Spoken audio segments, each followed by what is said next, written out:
El Buen Camino Pilgrims. I'm Jeremiah Gibbs and I am your Camino guide, and I am pleased to be able to be back with you today. It's been a while since I've been filming videos, as you were seeing the vlogs from this summer's pilgrimage.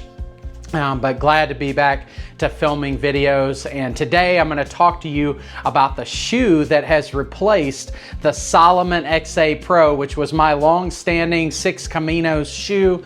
I've now got a new shoe in the Altra Olympus 4. I want to tell you about that shoe, tell you why I liked it, and give you a little bit more information about some of its best features. Before I get there though, I want to just take a moment to say thank you.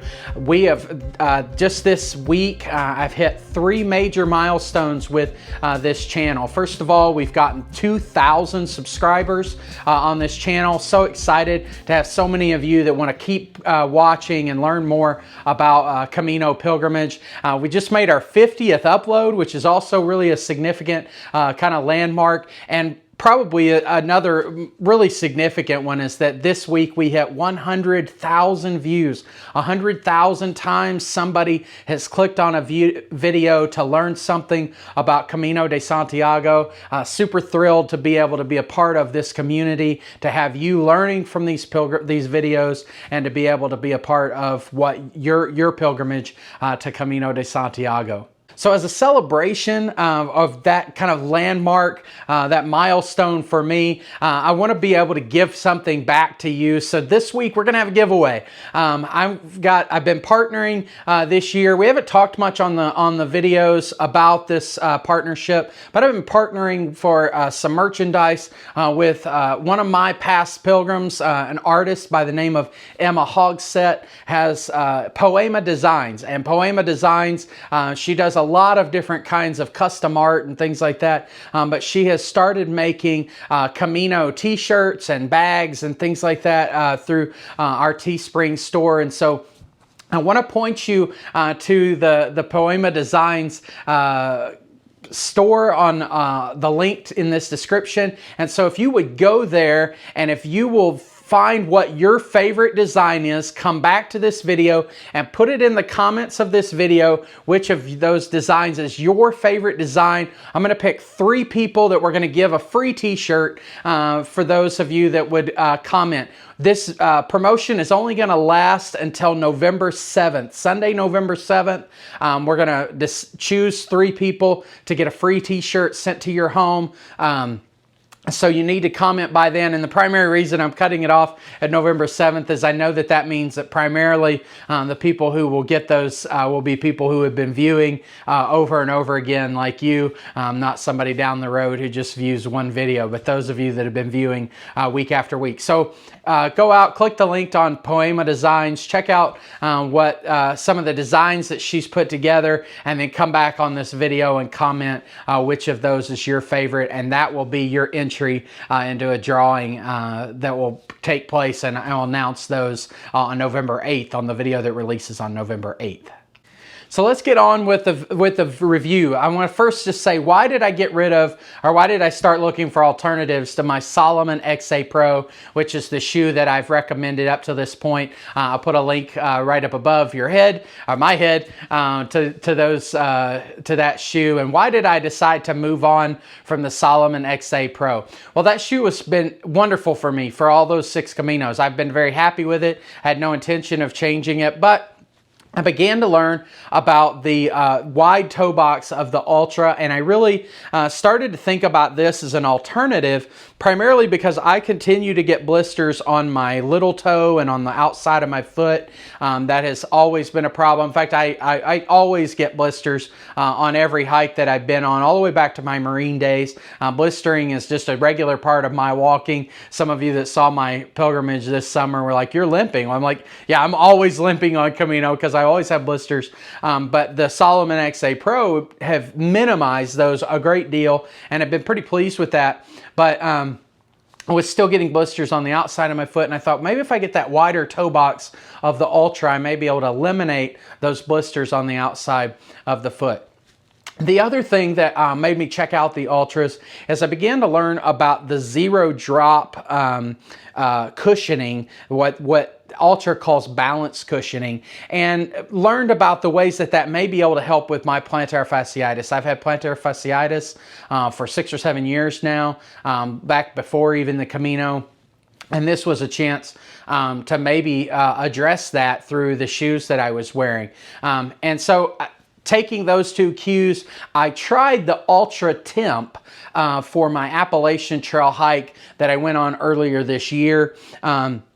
And, you know, I really loved the Ultra Temp for both of the reasons that I just named. The wider toe box was really a more comfortable shoe. I think it was helping with some of the blistering and so on, but it also, I think, really has cured my plantar fasciitis. And I can't explain everything about that, but the claims that are made by the company is that the zero drop, which I'll explain in a minute, is a more natural walking pace. And so over time, that will heal some of our sort of ailments that we get from having worn shoes that are not our natural gait. And so that's the claim. I think it really did make a huge difference in my plantar fasciitis. And so I've been really pleased with what that did with the Temp.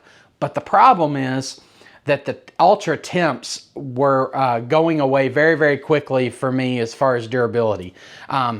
Within 150 miles, I already had some pretty significant damage to the shoe. It was beginning to pull apart at the seams, and that was only 150 miles in. It was too expensive of a shoe to only get 150 miles out of it, and so I really decided I needed to look at some other possibilities or just go back to my Solomons. So I did decide to check out one more Ultra shoe, and I bought the Altra Olympus 4 with hopes that that was going to take care of some of those durability problems, and it absolutely did. So this was the Altra Olympus 4 that I purchased, and as you'll see, the shoe has really held up incredibly well. I have pretty much no problem whatsoever with the durability of the shoe.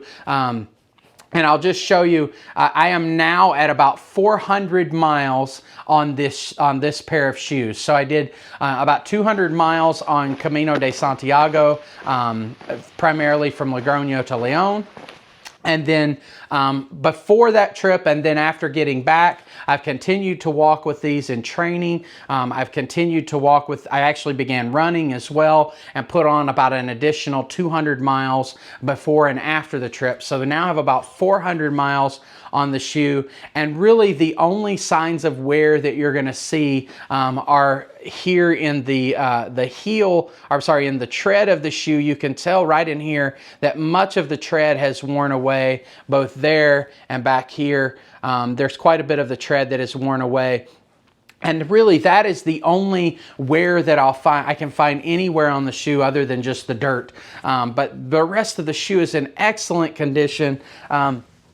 You can see that that shoe took some damage, I think just from having scraped when I was kneeling down or something like that. Maybe I kicked a rock or something. I'm not sure. But other than that, you can see on this one also some wear there, some wear here in the tread. But for the most part, these have done incredibly well for more than 400 miles. So what are some of the reasons that I think this shoe is great? Well, first of all, I should say, other than the durability, there's only 2 features of this that are not common to all of the Ultra shoes, and I'll tell you what those are in just a second. But some of the features that are common to all the Ultra shoes is this really, really wide toe box that's across the front here. And I can tell you it's, they call it a foot-shaped toe box, and it really is much, much wider at the front than it is the back, which is the shape of all of our feet, but most shoes are not made that way. And so I appreciate Ultra's claim in that that front of the shoe box is so much wider. And so I appreciate that dynamic going on. The second thing that is common to all of the Ultra shoes is this zero drop characteristic. Now, what that means is that the the cushion in the front of the shoe and the cushion in the back of the shoe are exactly the same height, so that your foot is more like a natural walking on flat ground rather than the heel up, which is the way most shoes are made, modern shoes are made. And the reason that they claim that that is better is simply that that's the more natural gait, that we walk on flat ground, and that that's the way that our bodies are made to walk, and that you know, drop heel, or the dropped toe, I guess, however you want to refer to that, that is actually part of, that's not the natural way for us to walk.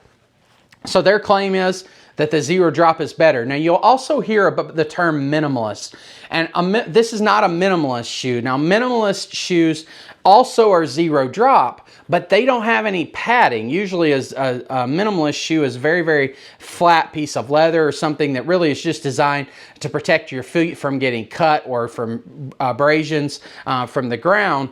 These shoes still have quite a bit of padding, and in fact that's a good transition to one of the unique features of the Olympus compared with other Ultra shoes, is that this has the highest, what they call stack height, the most cushion and padding of all of the Ultra shoes at 33 millimeters. So that's one of the big difference between this one and the Temp. That's the main difference that I noticed, and the reason that I like this better than the Temp, besides the durability, is that that cushion made for a much sort of softer ride, if you will, as I'm walking across rocks and things like that. So so the stack height is pretty unique on the Olympus, 33 millimeters. It's quite high, and that provides a lot of cushion and padding. So it is not a minimalist shoe, but the common trait between these and minimalist is that zero drop, flat level trait across the cushioning. The other thing that you'll notice on this Ultra shoe is this Vibram sole. Vibram's the same material that you'll find in a lot of hiking boots, so it's a pretty durable material. But because it's in a lightweight trail runner, it doesn't add a lot of weight. They do seem to have inside the Vibram, my sense is that this panel on the inside of the Vibram is a different material. That does not feel like Vibram to me. It feels much softer. That's the part that's wearing more in my experience on this shoe, although the Vibram here did wear quite a bit as well. So I'm not sure that I can explain all of that, but I do know that the Vibram sole takes a lot of the impact and is also pretty durable as well. I think that's a great reason to check out the Olympus, the Ultra Olympus. If you'll click the link at the end of this video, you're going to see my video that talks about how to decide on a shoe. So if you're still wondering about whether you should decide on a trail runner or a hiking boot or a hiking sandal, then click the end screen at the end of this video. It'll take you right to my video on how to decide on your shoes. And I certainly appreciate anyone who wants to purchase from the Amazon affiliate links to this shoe that are in the description. That helps to support this channel. I don't take any products from any of the companies, so I would appreciate your support of the channel by purchasing from those affiliate links. Buen camino.